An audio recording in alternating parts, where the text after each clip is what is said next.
lasing yata ang puti. Lasing to.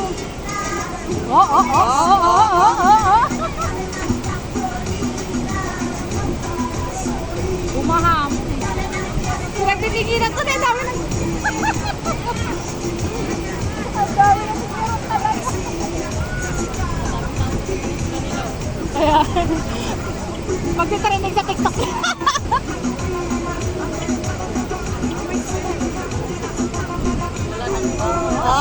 Humawon. Ay, humahawon pa yata eh. Wala pa. Yan na. Hindi na. Riz, humawon lang yung lalaki. Laman. So, parang hindi ka dyan. Tapos may asawa ka na sa TikTok.